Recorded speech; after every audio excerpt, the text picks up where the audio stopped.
Well, we are live on Facebook, and it's another Friday, and it's 12 noon, and it's the Town Hall Academy from the Remarkable Results Radio podcast, and we're here today, everyone. Tough subject, interesting subject, succession planning, the next generation. How are we going to get these businesses to the next generation of entrepreneurs? Now, we hold this forum every Friday at 12 noon Eastern. You can see us on Facebook. You can actually watch us on our webinar platform. What's exciting is that Jasper Engines and Transmissions has decided to come on board and partner with us and sponsor the show. I'd like to say that old engines or transmissions are going to wear out. When that day comes, Jasper will be the name to remember. Jasper's remanufactured products cost considerably less than a new vehicle. That's smart. So it just makes sense to choose Jasper. My panel here today, starting at the bottom, Mr. Bob Ward, like most business owners, and he's the president of Warden LLC, he began his career at a franchised car dealership, overcoming obstacles to learn and earn the required skills to become controller, general manager, and then a minority owner of Tacoma Dodge in Washington. Bob's a native of Seattle. He serves as a financial advisor and consultant to small business owners throughout the United States, and he believes that your business should always be ready for expansion or sale. You should get paid for what you built, and when you decide to leave it, your company should continue to prosper. He believes in a perpetual business where there is value, continuity, and legacy. Thanks for being here, Bob. It is always a pleasure, Carm. It is such a needed piece of information in our industry, and I'm happy to share it. Oh, we are happy that you are. Now, meet Russell Andrew. Now, hopefully you're going to buckle in, because when I explain what's going on with Russell in his wonderful career, you're going to wonder how he had all the energy. Well, Russell started working at the local gas station in his town at 14 years old. He bought his first business at 22. He was the youngest ARCO dealer at that time, and then he went on to buy his second station 5 years later. At 30, he sold the first station, converted the second one to a C-store, and bought a closed, boarded-up gas station a few miles away and ran an auto repair business out of it. I'm already exhausted. In 1986, he sold the ARCO, tore down the old Texaco building, and built a small retail center, which he still owns today. Now it gets better. He moved a few hundred miles north to Paso Robles. I love the wine from there. I can't believe I couldn't say that. Paso Robles, California. In 1988, he rented a 4,000 square foot building and put all his stored automotive repair equipment in it, and he opened up Paso Robles Auto Repair, and he ran that for 28 years. Man. Now, in January 2015, just a few years back, he turned the business over to his successor. He now works for the business, doing all the bookkeeping and administration duties from his home office, part-time, about 20, 30 hours a month. Man, now you've got the perfect job. I do. Hey, so glad to have you here, Russell. Bob, let me start out with the first question for you, and let's get this discussion up and running. Baby boomers, I'm one of them. And, I think we're all looking to get out. I think we're all looking to retire. But we may not know what to do next. Virtually none of the business owners in the world today, regardless of their age, have thought ahead and thought that I'm getting into a business knowing that I will be getting out. Therefore, the entire journey ought to be focused on building something of value and creating a plan. There's always a place to start, I say. The first obstacle, Carm, that you and I and everybody listening needs to overcome is to understand the ultimate objective. Similarly to knowing we're going to retire one day, we need to have retirement savings in order to accomplish that. We have to be focused to the end goal. And if we realize that we are going to leave our businesses and we are going to retire, we can begin planning for that. So how many small businesses in the U.S. are out there that all have this challenge? I would say 100%, Carm. Every small business is going to be sold, and it's either going to be a liquidation because there was no plan, or with a little bit of foresight and some energy and using time to their advantage, they can create a very elegant exit strategy where they can be paid for what they built and allow somebody else to realize the dream of ownership. You and I talked, and I found out that 70% of small companies will see their current owner depart. Are those departures always good? Well, unfortunately, no. And that statistic of 70% is 70% of business owners in the next 20 years Okay. will depart. So that's really the baby boom generation that we're talking about.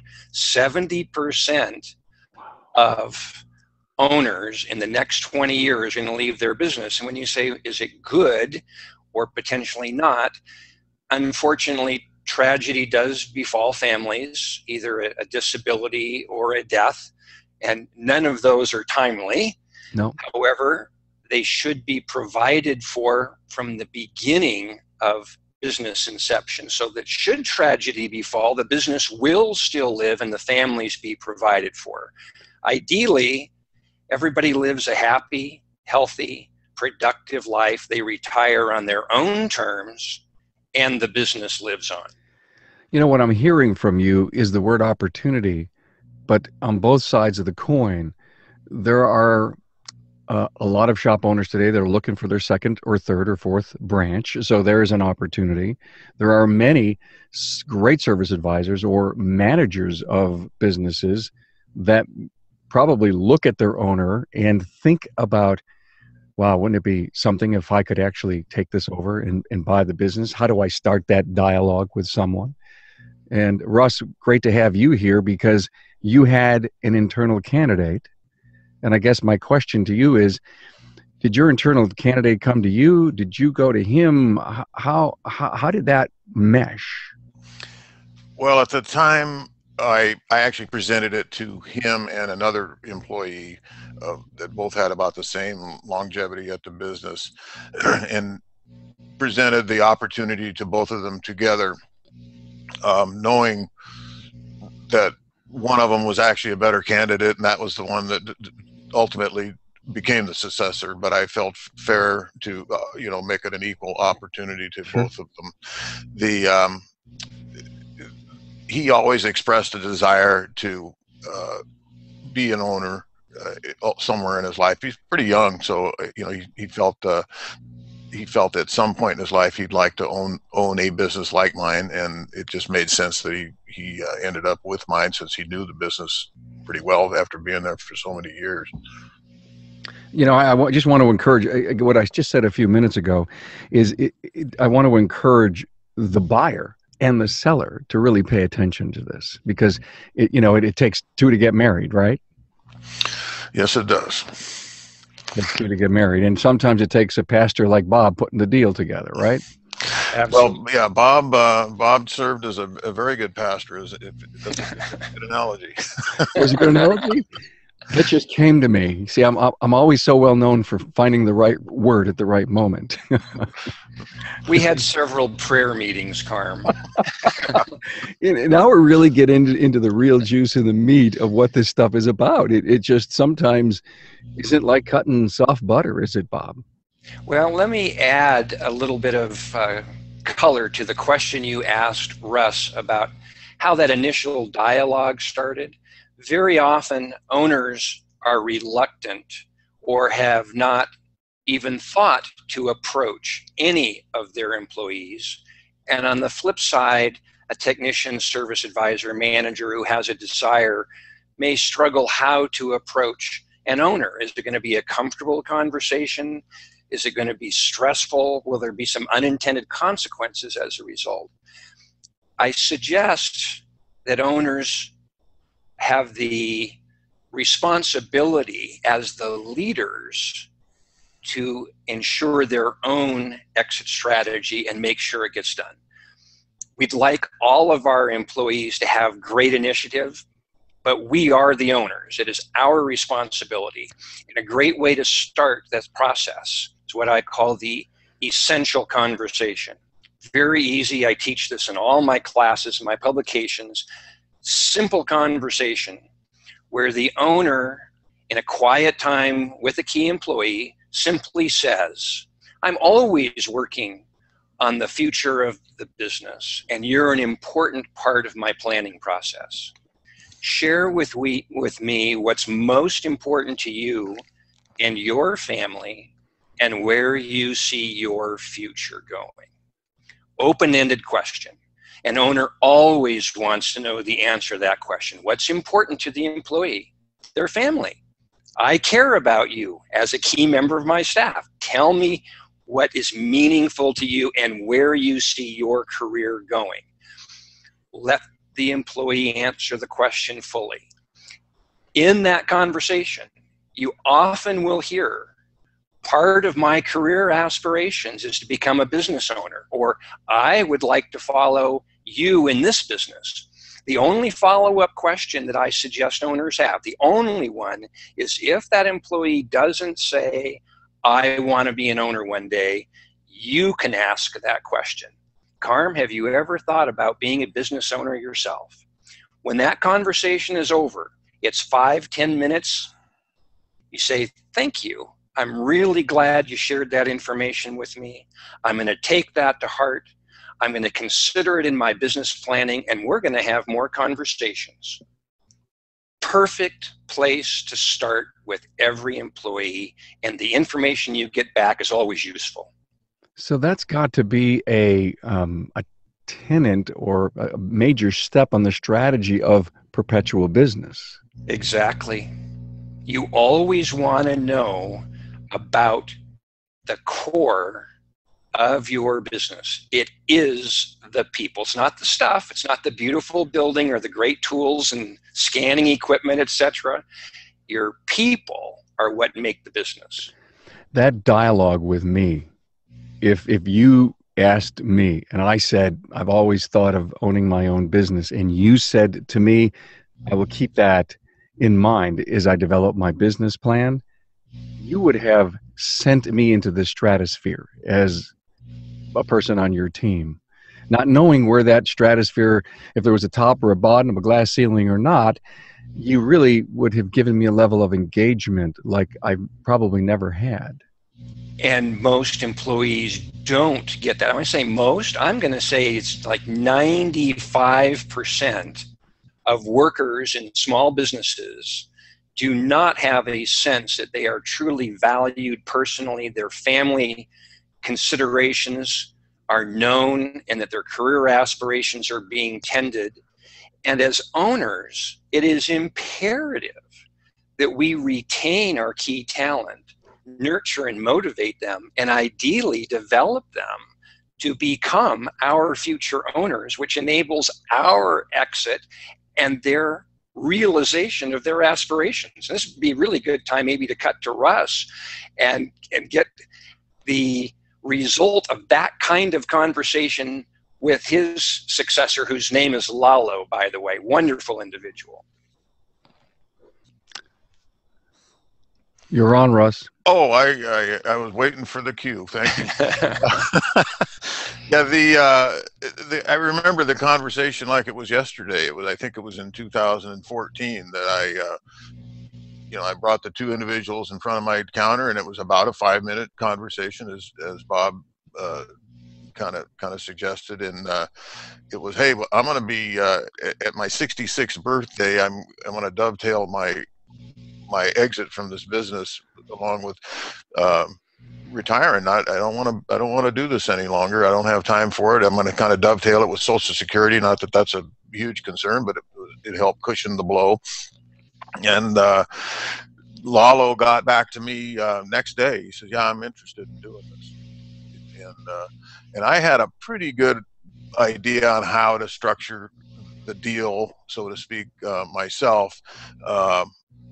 But it was only after I sat in at a seminar that Bob put on that I decided, and Lalo was with me at that seminar, sitting side by side. And when we got done with that seminar, we both looked at each other and said, "Man, this guy's got exactly what we need."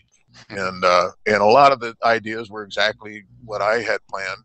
It's just that Bob Ward's method to get it done was a lot more structured than what I had. Does Lalo own 100% of the business now, or are you still into a structure? We are in about a 7-year stock.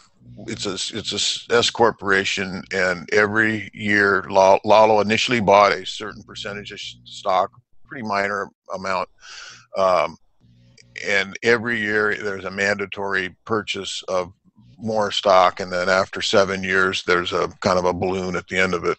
But no, at this point he owns a pretty minority share of the business. But you have a plan. The beauty of it is that you have a plan, and you're kind of hanging out and probably giving him all kinds of great advice. I mean, is he looking to you for advice, or are you trying to stay a distance?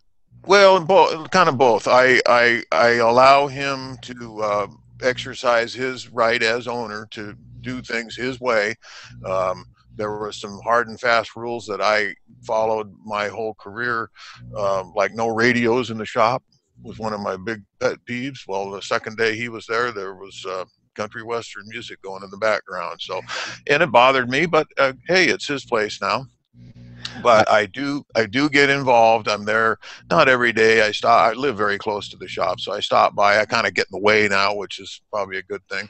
But I go by and pick up paperwork and fix things, and try to stay a little bit involved. And that was kind of the other beautiful part of this process, is that rather than a cut and dry, I'm in business one day, I've sold it the next day, I got a place to go and kind of wean myself off of my, it was my daily life for all these years. And it has really worked out wonderfully from that aspect as well. I was just going to add that the enthusiasm and the delight for Lalo and his wife Judy and their 2 children, it's inspiring when you can enable the passion that other people have and let it loose to build and grow and be successful in their own right. That is I'm almost going to say it's more powerful and rewarding than the money side of a transaction. This is a young man in his 30s, young family. He's loving what he's doing. He's earning more money. He's creating equity for himself. His wife is delighted to support him and sees his enthusiasm. It's inspiring. Russ, just add a little extra to that. How would you put an exclamation point on that? Well, Lalo, the whole time he was my employee, was self-motivated. I never had to prod him to pick up the slack. I mean, he was always looking for something to do. He was the first guy to say, "Hey, what's next?" And now he can, and there was no extra reward for him, practically speaking, but now he sees the fruits of his, extra effort. The ownership part of the pride of ownership, I guess, and the monetary rewards that result from it, and the playing, it's almost like a game with him, to have sales projections and meet those projections, and get the employees to produce through incentive plans that he's installed, and it's fun for him. It's absolutely fun, and it's fun for me to watch. Bob, I want to qualify something you said a little earlier about presenting to one of your team members, your long-term strategy, and asking them what their plans are. If you see if you have more than one key people and you realize that one of them really doesn't have the constitution to be an owner, would you still present, or would you hold that question back? You may choose not to offer ownership, 100% ownership, or ownership in any form to that individual. However, if that person is key to your organization, you want to retain that talent. In ownership, I share a concept called ownership culture in my classes, that I would rather not have employees. I'd like everybody to be owners, at least in practice. So owners have all the knowledge of the vision of the business, where it's going to go, how we're going to get there. Owners have the information as to whether it's getting accomplished, and owners have a financial incentive. There's no reason that every person in a business shouldn't have that same information. They're all working together and going the same direction. Where only one or two or three may ultimately be the actual owners in shares, the others can be owners in practice through profit sharing or ownership rights. There's multitudes of ways to accomplish the same goal. The key is to retain the talent that is producing the income for the current owner, and then the successor owner certainly wants that same talent in place. It is the people that make the business. So as owners, it's incumbent on us to make sure that we have done an excellent job developing their careers at whatever level they ultimately end. We want them to be able to advance in our organization and not be tempted or discouraged to leave to somebody else's. Got it. Thank you for that. Hey, I want to stop one more time and ask this question: why purchase a Jasper quality remanufactured product? Well, it's their people. A Jasper associate is dedicated to high quality customer service, committed to excellence, professional, and has pride of ownership as part of a 100% associate-owned company. Bob, you gave me a great stat. You said only 30% of small companies survived to second owner 20 years ago, and today it's only 15.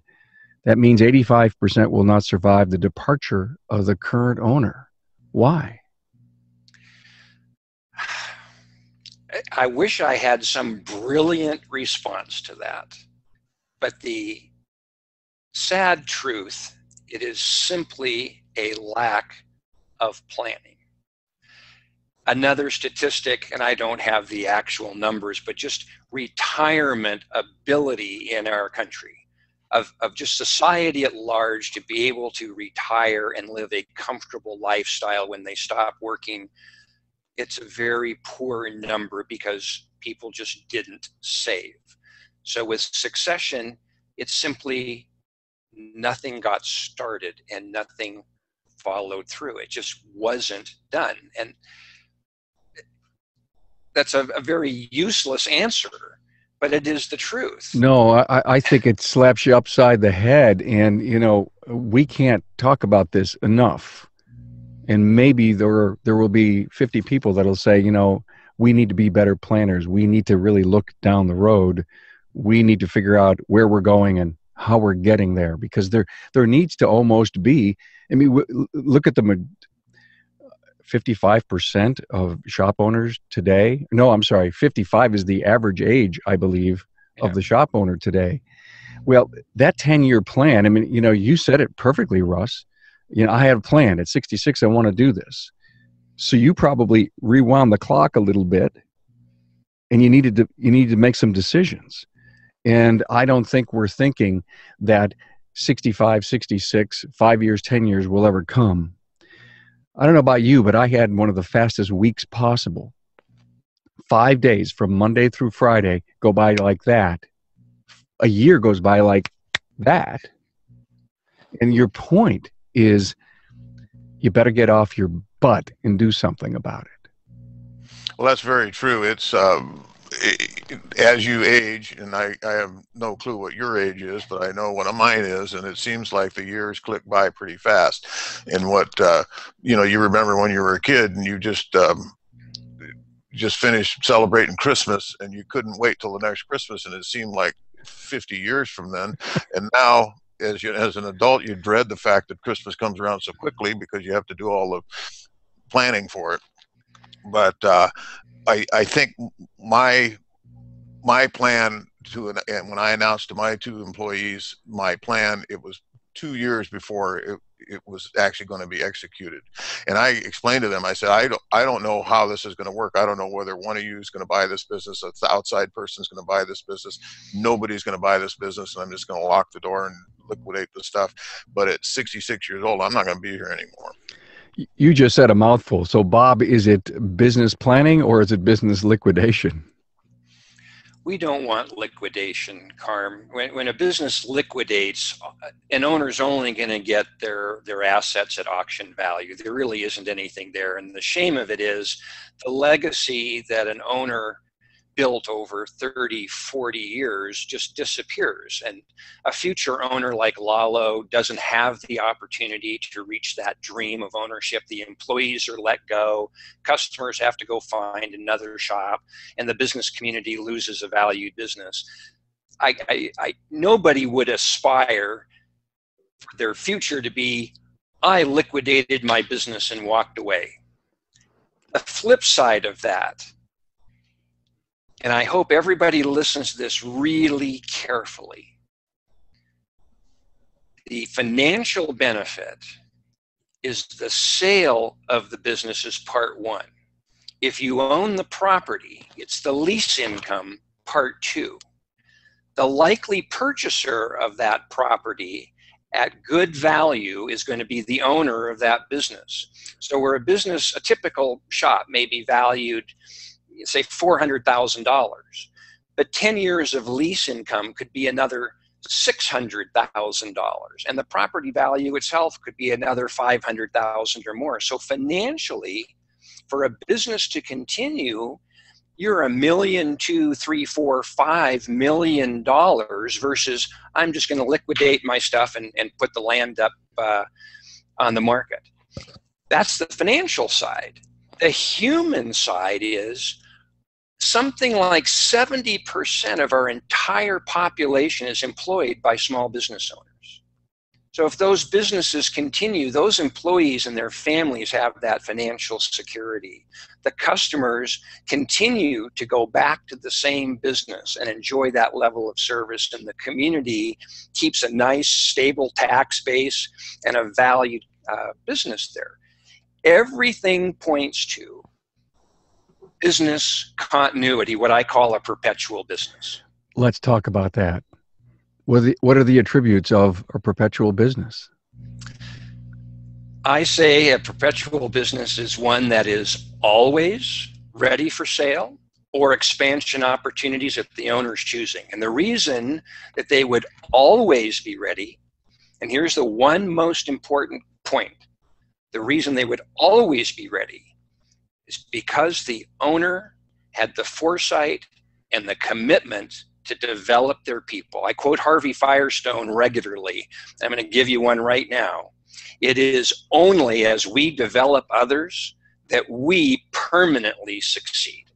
So if we have developed all of our staff and elevated their education, their institutional knowledge of how we run the business, and boosted their self-confidence, we don't need to be there anymore. We can choose to be there because we enjoy it and we want to do that, or because we as the owner don't have to, our staff is running the business, we can go pursue with confidence those other opportunities, buy another shop, open a new location, or choose to sell whenever we want. So the key attribute, single most important, is developing your people. I love it. Russ, can you relate to that? First of all, I'm kind of lazy in a lot of respects, and I love an honest man.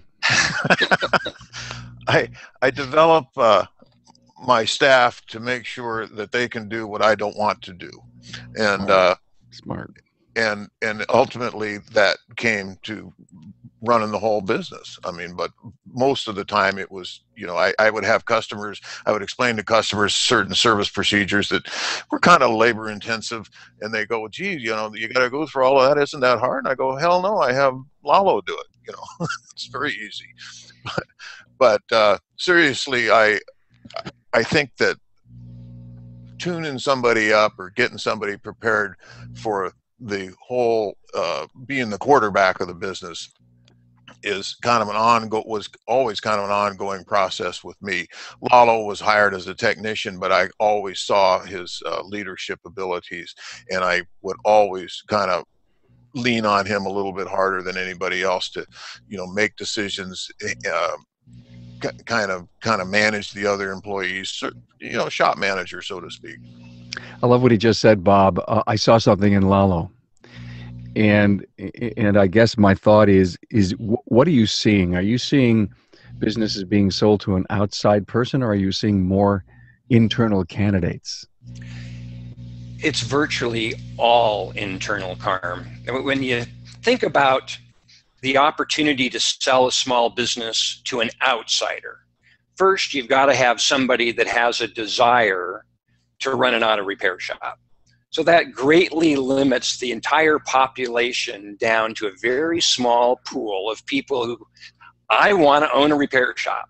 And then the second piece comes into that. Do they have any money? So you think about the percentage of the entire population that could write a $250,000 check or borrow the equivalent, or write a $50,000 check or a $20,000 check. You've got a very small percentage in that pool. So you take the pool, I want to own a shop, that's very small. Of that group, how many of them have any money whatsoever? So the odds of selling to an outsider, you'd really need a micrometer to do that. So the opportunity lies with somebody within the organization who you already trust. They already know how your business is run. You've been developing them for years and years, not only technically, but administratively, operationally, financially. You're working on their development throughout their career, one, to retain the key talent in the first place, but even better, to develop your successor owner. And along those same lines about the attributes of a perpetual business, with people being the highest requirement, the others are, you've got clean financial statements that are usable, that an outsider can look at, and they're accurate and they understand where the money's coming from on paper. You've got standard operating procedures in place. So if I'm looking at your business, Carm, and I say, how do you make the money you make? And you pull out this sleek, elegant, concise guide. This is how we greet our customers. This is how we process workflow, so that an outsider or that insider has the guide to replicate what you've done. Those are the other key attributes. But again, it's 90% is the people. I'm not going to buy a bunch of lifts and inventory. I can get that anywhere on eBay. Where can I find journeyman technicians, excellent service advisors? That's the challenge. And once we have them, it's incumbent upon us to make sure we have the development process and succession process to keep them. That's where the value is. Love what you just said. That's just like the big soundbite right there. That was great. Now, Bob, let me go back to the great statement you made about having that meeting with an internal candidate and asking them what their plans are. If that's step one, and you get a glimmer, an excitement, and something to work with, what's step two? You pick up the phone and call Bob Ward? Well, that would be lovely, Carm, and certainly I've given away a lot of early advice just to get that spark. Yeah. But the next step in a practical sense for the people listening to this podcast are, you have to take action. You know at this point, if you didn't know years ago, you know today, you're going to leave your business. How are you going to leave it? Two questions in that one. How are you going to leave? And the other is, how are you going to leave your business? So you know you're going to. There's no reason to delay till tomorrow or a month or next year. You know you're going to do it. Start the process. If you've gotten to the point where you identified one or more candidates, the next step is how do you advance their skills and get them financially involved? And there's multiple ways to get someone financially involved. One is a simple profit sharing. One can be deferred compensation. One can be compensation that goes into a pool for a future down payment. One can be that you're going to sell them a minority share in the business this year with more later. The ultimate is you have a complete, from ground zero today all the way to the exit, where every year is known, all the financing is done, you have a contract. That's the ultimate objective. But many people, let's say we've got a 35-year-old owner listening. I'm going to work for another 30 years. I'm not ready to do a full 100% contract to get this done now. However, you do, as a 35-year-old owner, want to retain your key people, help them achieve their goals, which helps you achieve your goal. So there's always a place to start. Yeah, I get it. It's great. I come away with a million questions out of what you just said. How long is a good plan, Bob? I can share that the average time to complete a full-blown contract averages a year to get the process done. As far as the timing of whether it's a 20-year plan, a 30-year plan, or a 5-year plan, depends on the age and circumstances of the parties involved. What must be accomplished is the defined path that you and I, as co-workers in the same business, are going to attain. We have to know that we are getting there together. The details of the plan then are customized to our age and circumstances and our needs and wants. Thank you for that. Family, to me, that's an interesting piece here. Russ, while we were testing your stuff the other day, I met your son, Todd. He's obviously not in the business. No. Yeah, okay. It wasn't for him. It wasn't for him? No, both my sons have little or no interest in the automotive business. But there are, Bob, families involved. Does that take a different pathway, or does it follow your plan? It still follows the plan. And a struggle with family succession is very often parents will take things for granted that my child or children are going to come into the business, or that because my son or daughter is working for me now, they will be the buyer. And nothing gets decided. Nothing actually gets defined. There's just this pipe dream out there, or this discussion, or maybe there's no discussion, it's just taken for granted, but the same challenges are there. Children want something defined. They don't want to work for their parent for 10, 15, 20 years with the hope, well, someday I'm going to get this business. One, if it's not defined and there's a death and there's more family involved, you got a horrible mess on your hands. And the other is children can be discouraged just like employees if nothing is defined. Then you add dynamics. Maybe you've got a child and the key employee in the business. So everything is unique, has its own nuances, needs to be solved, but everything circles back to get it defined. Know where we're going. There's written agreements that may be simple in the beginning and more complete at the end, but without a defined plan, everything is at risk. And I'm going to throw this back to Russ real quick with your permission. If Lalo had not been there, what was your exit strategy?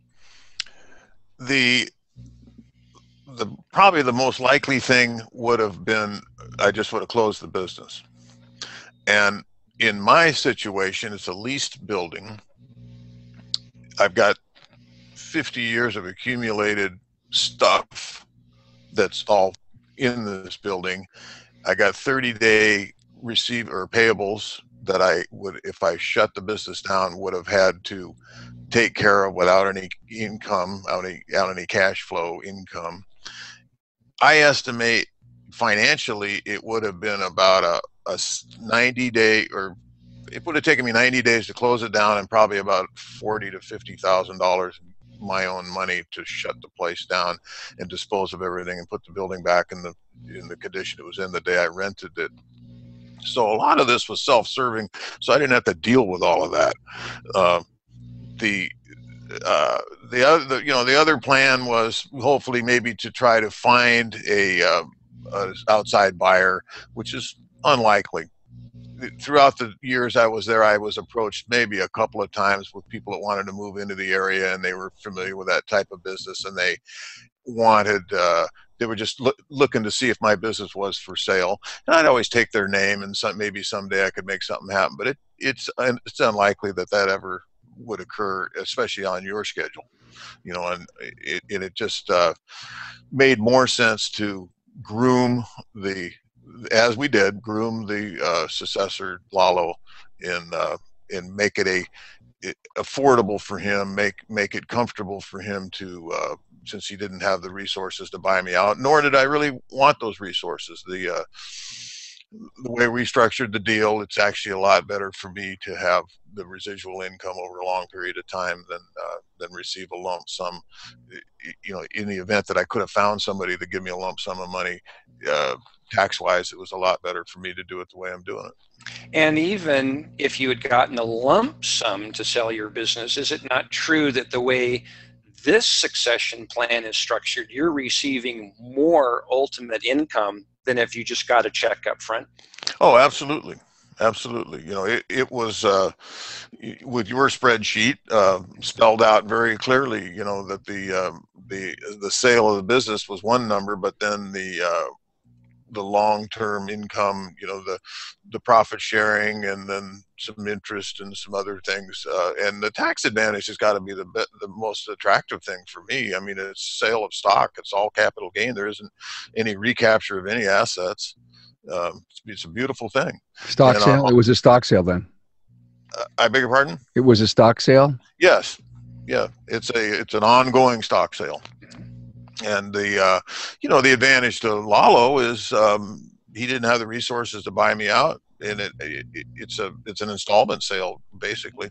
This is what's going on, and the more and more I continue to hear people talk, Bob, and I'm so glad you're on here, and you too, Russ, is the options exist, and they're there, and this is just a great proof. We can go back to this episode all over and over and over again when we meet people and says, please go listen to this Town Hall Academy on succession planning, the next generation, because the ideas that are coming out of here are probably not new and fresh, but they're confidence builders. They're almost like they're starters. They're self-starters. Match it charcoal. Boom, we have something now. I couldn't help but think, Bob, when we were talking about families, because there's a lot of sons and daughters in families today. And I know one succession strategy from business owners that are family, they say, son, daughter, someday this is all going to be yours. And they never do anything about it. And that was your point. And that's the point is they just cannot dangle that, because families, kids, they leave, don't they, Bob? They get discouraged just like anybody else that's trying to make their way in the world, provide for their family, build value, provide for retirement one day. All the same concerns are there. Owners struggle emotionally to leave their businesses. Virtually every owner started their business with nothing. Very little money, no operational experience for running a business, HR skills, legal skills, financial statement skills. They started with nothing. They overcame the challenges. They overcame the struggles. They made something of value. They've been in it their whole life. And to even consider leaving and letting go can be very, very emotional. I want to suggest to your listeners they take that emotion, personal emotion of regret or hesitancy, and flip it around to one of how much joy and pride am I going to feel by knowing my legacy is going to continue beyond me, and whether it's my son or daughter or key employee or combination, that my struggles were something else that I overcame in my business life to enable the next generation to avoid many of the struggles I had to go through, and they can continue to carry on what I created. Yeah, and that's the heart tugger right there. You actually, you almost like take the pride out of it and flip it and find the energy the other way. Yeah. Wow. Good stuff. Great stuff. Thank you. Obviously, you've given some great advice to families, Bob, I could tell. Hey, I want to say one thing. There's another reason to choose Jasper. It's their commitment to continuous improvement, their investment in research and development, product updates, and manufacturing processes means Jasper provides the perfect product. Hey, I have so enjoyed this. I mean, I think we could talk for another 2 hours, really, but we'd have to get some coffee and some crumpets going here, and just sit back in the big leather chair with the fire at Starbucks and really dive into this. But maybe we need to do this again, and come back and do succession planning round 2, and we'll get another guy like Russ on board who has a great story to tell. But I would really love to go around the room here and give both of you a final word and some advice that you may want to give to your colleagues. Russ, anything? Well, I think I mentioned this before. I had a pretty good idea on how to, once Lalo and I decided, hey, it's going to be your business someday, how do we get this done? I had a pretty good idea of how to get it done, but I know myself, and I wouldn't have got it done. I'm a pretty good procrastinator, and when I decided to enlist Bob's services, that was probably the smartest thing I could have done for that reason alone, that he got it done. He makes sure that there's progress every day on our deal. But one of the better points and the most valuable thing he provided us was he's got a beautiful mathematical matrix that puts a precise number value on the business. It's an appraisal, so for lack of better words, and that is so comforting to know that Lalo, that I didn't come up with that number, and he's not going to question that 5 or 6 years from now or 6 months from now. This was the number that was arrived at through a mathematical process, and he's comfortable with it. I'm comfortable with it. I'll never ever have the feeling that, hey, I screwed the guy or I didn't get enough. It's the perfect number down to the penny. Russ, I hear I've had some guys on before, and they say, well, you need a business evaluation person, you need a lawyer, you need an accountant, you need a lot of people on the team to make something like this happen. Did you have a lot, or was it just Bob that carried you through here? Bob did 99% of the process. He is not an attorney. He absolutely insisted that the attorney draw up the contract. I went to my family attorney, my estate attorney, handed him the letter of intent that Bob produced, and he looked at me and he says, "What do you want me to do here? It's all done." he put his letterhead on it basically, and sent me a small bill for his just add water, right? Yes, pretty quick. Bob's almost a one-stop service, other than the contract. Well, we weren't here intending to do a commercial for you at all, Bob, but it seemed to have come out. So you're going to have to send me a check. I think. We're kidding.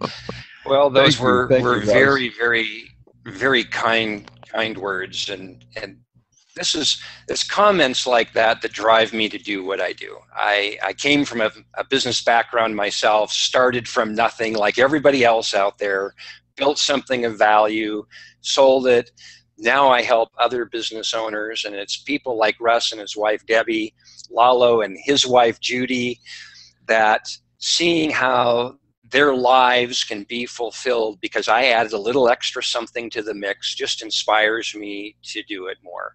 I really respect and admire small business owners. They are what makes our country great. I've not met a single one that didn't earn and deserve a successful retirement and getting paid for their life's work. As we mentioned earlier in the show, 85% of small businesses will not continue beyond the current owner. Your work, Carm, and having guests like me and Russ and others is helping to change that dynamic. So I'm going to give you a commercial back that I really admire what you're doing in the industry. Thank you. The knowledge that you're sharing and that spark to action, which I agree is so imperative, can really make a difference in people's lives.